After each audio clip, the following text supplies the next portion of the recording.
Across the higher education sector, there are many different structures that universities use, from highly centralised to more devolved, localised models. Centralised models tend to emphasise control and compliance and managing risk, and the more devolved, localised models emphasise innovation, freedom to innovate and be creative and to respond to more local challenges with particular audiences. The structures that are selected will have a big impact on how professional services staff work within that context, how they develop their working relationships with those around them, and where the power lies and the authority to act as a professional services member of staff. I'm Thea Gibbs, I'm Director of Operations at the Faculty of Law's, UCL. We're thinking about how organisational structures at universities can affect the professional services working experience.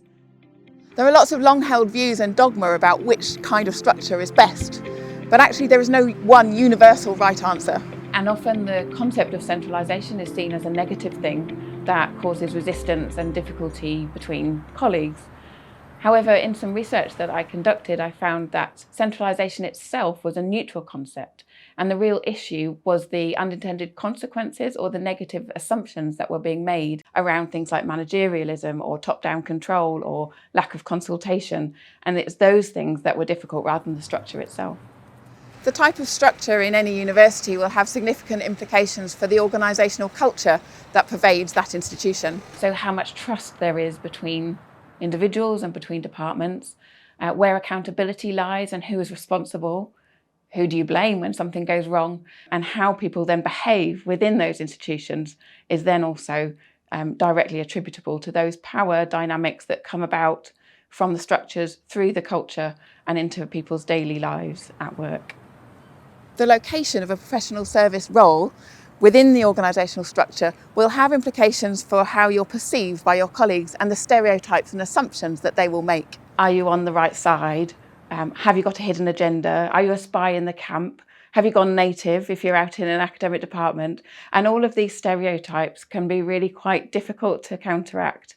But recognising that they exist is the first step in understanding how you might then counteract those to develop the trust that you need and the authority that you need to be able to carry out your role, but also to work really effectively with others in other roles and in other staff groups across campus.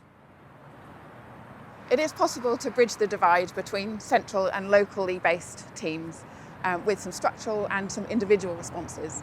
Things like using a business partnering approach that connects the central and the local, or using a hub and spoke model so that you have presence both coordinated in the centre but also presence on the ground within the local context, or developing communities and practice that bring people together around a subject matter or a career area, regardless of wherever they exist on campus, can work.